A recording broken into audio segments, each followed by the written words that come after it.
तो welcome back to the channel indie traveller and today we are going to discuss, जैसे कि thumbnail पे लिखा है कि हम लोग जो अभी शॉर्टेज ऑक्यूपेशन लिस्ट है वो हट के इमिग्रेशन सैलरी लिस्ट मतलब आईएसएल जो बनने वाला है उसके ऊपर हम लोग इस वीडियो में डिस्कस करने वाले हैं। तो इस वीडियो में हम लोग बात करने वाले कि शॉर्टेज ऑक्यूपेशन लिस्ट को क्यों हटाया और इमिग्रेशन सैलरी लिस्ट को क्यों लाया, और इमिग्रेशन सैलरी लिस्ट में जो 21 ऑक्यूपेशन है वो कौन से हैं और कौन से लोग अभी जो यहाँ पे रह रहे हैं, जो आने वाले हैं बाहर से, उनको कैसे अफेक्ट होगा, न्यू एंट्रेंट्स को अफेक्ट होगा या नहीं होगा, ये सारी चीज़ों के हम लोग डिस्कस करेंगे। अगर अभी तक आपने इंडी ट्रैवलर पेज को सब्सक्राइब नहीं किया, इंस्टाग्राम पे फॉलो नहीं किया और ब्रॉडकास्ट चैनल को ज्वाइन नहीं किया तो वो कर लो, क्योंकि वहाँ पे मैं बहुत सारी चीज़ें पोस्ट करते रहता हूँ जिससे आपको काफ़ी हेल्प होगी आगे जाके। एंड अगर आप ट्रैवलिंग में इंटरेस्टेड हो तो ट्रैवलिंग के भी वीडियोस तो आते ही रहते हैं। अभी यूट्यूब पे भी काफ़ी सारे ट्रैवलिंग के वीडियोस आएंगे एंड देन इंस्टाग्राम पे भी, but then stay tuned for that.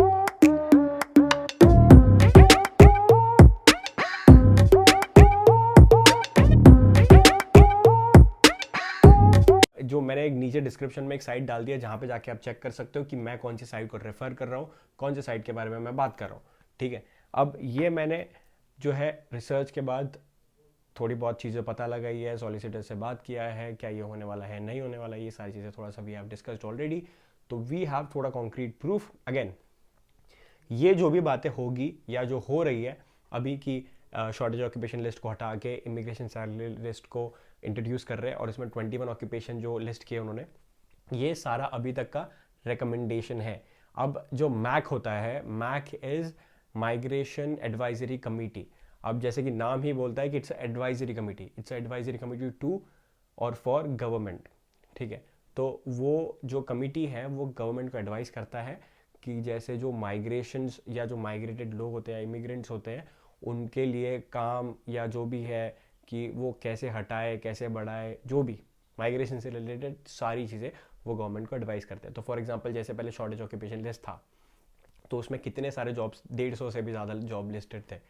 तो उसमें होता क्या था कि शॉर्टेज ऑक्यूपेशन लिस्ट जिनको नहीं समझ में आता, let me explain that first. कि शॉर्टेज ऑक्यूपेशन लिस्ट में फॉर एग्जांपल अगर मेरी जॉब, अगर मैं मैकेनिकल इंजीनियर के लिए अप्लाई करना चाहता हूँ और वो शॉर्टेज ऑक्यूपेशन लिस्ट में है, तो लेट्स से जो मिनिमम सैलरी थ्रेशोल्ड होता है, मिनिमम सैलरी थ्रेशोल्ड क्या होता है, मिनिमम सैलरी थ्रेशोल्ड होता है कि आपको स्पॉन्सरशिप क्या होता है, स्पॉन्सरशिप मतलब अगर आपको यूके में रहना है, यहाँ पे रुकना है 3 साल 5 साल के लिए, तो आपके पास स्पॉन्सरशिप वीज़ा होना चाहिए, मतलब कि टीयर 2 वीज़ा होना चाहिए। वो आपको कैसे मिलेगा, वो आपको कंपनी देगी। कंपनी कैसे देगी, कंपनी के पास लाइसेंस होना चाहिए आपको स्पॉन्सर करने का। अब कंपनी अगर स्पॉन्सर करती है तो गवर्नमेंट के कुछ रूल्स होते हैं उस स्पॉन्सरशिप को लेके या उस लाइसेंस को लेके।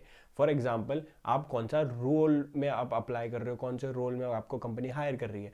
फॉर एग्जाम्पल अगर आपको company as a mechanical engineer hire कर रही है, तो अगर वो मैकेनिकल इंजीनियर का जो पोजीशन है वो अगर शॉर्टेज ऑक्यूपेशन लिस्ट में था या है, तो उसके ऊपर फॉर एग्जांपल अभी उसके लिए आपको कितनी मिनिमम सैलरी होनी चाहिए।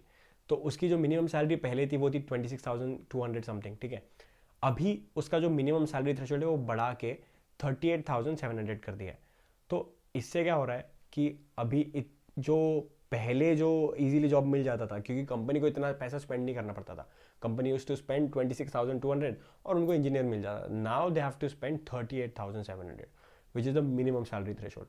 तो अब जो शॉर्टेज ऑक्यूपेशन लिस्ट क्या होती है, शॉर्टेज ऑक्यूपेशन लिस्ट में क्या होता है कि अगर आपके जो जॉब्स है, आपके जो भी रोल्स है, बायोमेडिकल इंजीनियर हो, मैकेट्रॉनिक्स, मैकेनिकल, सिविल या डेटा साइंस, अगर आप जो भी इंजीनियर हो, अगर आपके जो रोल्स है वो लिस्टेड है शॉर्टेज ऑक्यूपेशन में, तो आपको ना डिस्काउंट मिलेगा। डिस्काउंट का क्या मतलब होता है, डिस्काउंट का मतलब ये है कि फॉर एग्जांपल आपकी सैलरी 50,000 है, मतलब minimum salary threshold for example 50,000 पे ये लोग आपको 20% का डिस्काउंट देंगे। तो आपका अब कितना बच गया, तो जितना भी अमाउंट बचेगा 50% में से 20% निकाल के, उतना आपका मिनिमम सैलरी थ्रेशोल्ड होना चाहिए। तो फॉर एग्जांपल अभी अगर आपकी जो जॉब है वो शॉर्टेज ऑक्यूपेशन लिस्ट में है, तो अगर 38,700 एप्लीकेबल है मिनिमम ऐसे इन जनरल, तो शॉर्टेज ऑक्यूपेशन लिस्ट में होने की वजह से उसको 20% और डिस्काउंट मिलेगा। और जो भी उसमें बचता है 20,000, 28,000, 30,000 जो भी होता है, वो आपकी मिनिमम सैलरी थ्रेशोल्ड रहेगी जो एम्प्लॉयर को आपको देनी पड़ेगी। तो शॉर्टेज ऑक्यूपेशन लिस्ट में होने का ये फायदा रहता था, या शॉर्टेज ऑक्यूपेशन लिस्ट का ये फायदा होता था ओवरऑल। बट अभी क्योंकि शॉर्टेज ऑक्यूपेशन लिस्ट को हटा के इमिग्रेशन सैलरी लिस्ट को इंट्रोड्यूस क्यों कर रहे हैं, क्या जरूरत थी।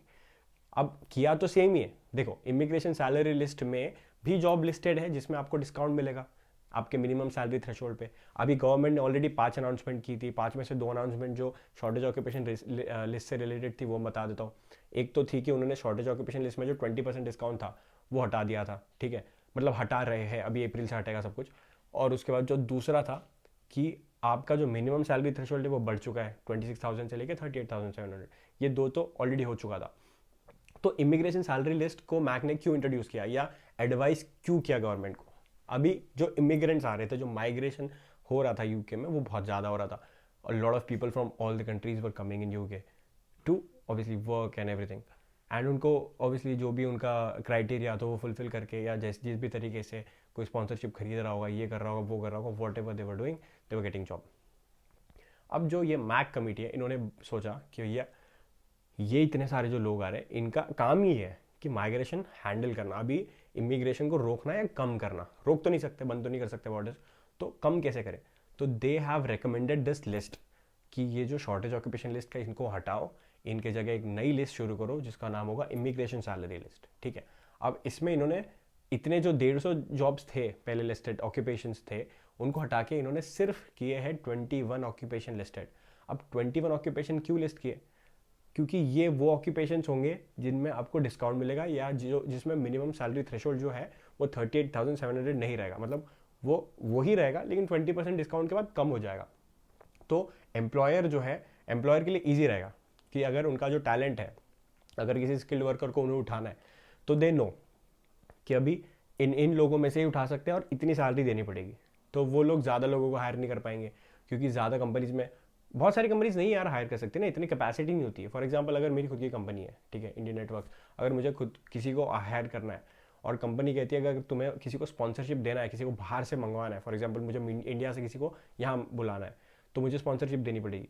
तो स्पॉन्सरशिप देने के लिए मुझे मिनिमम, अगर उनका जो रोल है या जो ऑक्यूपेशन है वो अगर इमिग्रेशन सैलरी लिस्ट में नहीं आता तो I have to pay them 38,700 pounds per annum, which is like a lot for me at the moment. तो ये प्रॉब्लम हो जाएगा एम्प्लॉयर्स के लिए, तो they won't hire a lot. तो अभी जो 21 ऑक्यूपेशन है वो कौन से हैं, लेट मी टेल यू। अभी जो मैंने बताया था कि नीचे डिस्क्रिप्शन में ऑलरेडी आपको मैंने एक लिंक दे दी है, वहाँ पे जाके आप चेक कर सकते हो जो वेबसाइट में एक्सेस कर रहा हूँ, जहाँ पे you will see everything that I am able to see. तो ये अभी जो गवर्नमेंट ने अनाउंस किया था 4 दिसंबर 2023 को कि ये अप्रैल 2024 में होगा। अब लेकिन ये जो मैक ने बोला है या जो लिस्ट दी हुई है, ये लिस्ट पे पढ़ने से पहले बता देता हूँ, ये जो लिस्ट है ये उन्होंने 14 मार्च को अभी रिव्यू करेंगे। कौन करेगा? गवर्नमेंट, ठीक है, मतलब होम ऑफिस, ये देखेंगे, रिस्पॉन्ड करेंगे, एंड अगर उन्होंने अग्री किया, मैक का जो एडवाइजरी है, मैक की जो लिस्ट है, रिव्यू लिस्ट, अगर उन्होंने एग्री कर लिया कि नहीं ये जो तुमने काम किया है, ये जो लिस्ट बनाई है ये सही है, we want to go forward with this, तो 4 अप्रैल से ये एप्लीकेबल हो जाएगा और उसके बाद ये सारे शॉर्टेज ऑक्यूपेशन से हट जाएंगे जॉब्स और इमिग्रेशन सैलरी में आ जाएंगे, तो सिर्फ 21 जॉब्स वाले ही लोग फ़ायदे में रहेंगे। लेट्स सी कि वो कौन से जॉब्स है।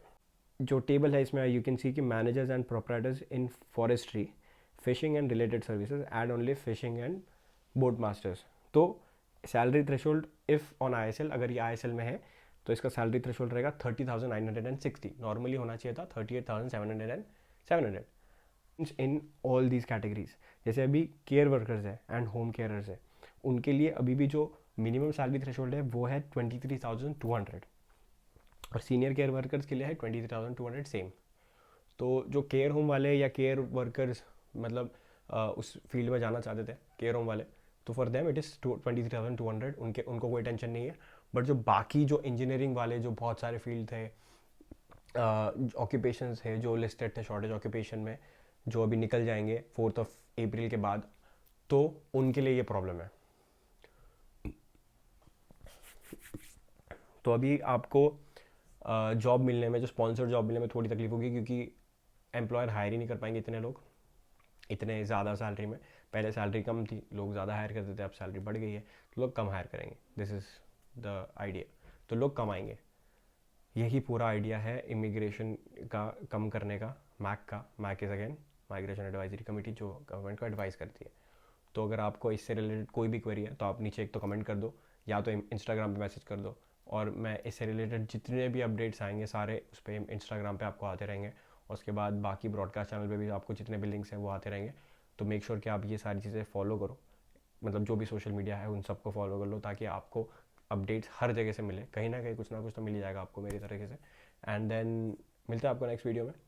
कोई टेंशन लेने की ज़रूरत नहीं है, जिनको जॉब मिलने वाला है, जो बहुत ज़्यादा स्किल्ड है, उनको मिल ही जाएगा, उनको टेंशन नहीं है, उनको वैसे भी मिल जाएगा। बट ये शॉर्टेज ऑक्यूपेशन और इमिग्रेशन सैलरी का थोड़ा सा इन्होंने ये कर दिया कि लोग जो बहुत ज़्यादा रहते हैं वो कम आएंगे, लेकिन मुझे समझ नहीं आ रहा है कि केयर होम वाले तो अभी भी आएंगे, क्योंकि केयर होम का जो मिनिमम थ्रेशोल्ड है वो अभी भी कम है। तो there is still some time, 14 March तक देखते हैं कि गवर्नमेंट क्या कहती है। होपफुली गवर्नमेंट, मुझे लगता है यही है कि वो they will go forward with this, but let's see. तो मिलते हैं आपको नेक्स्ट वीडियो में।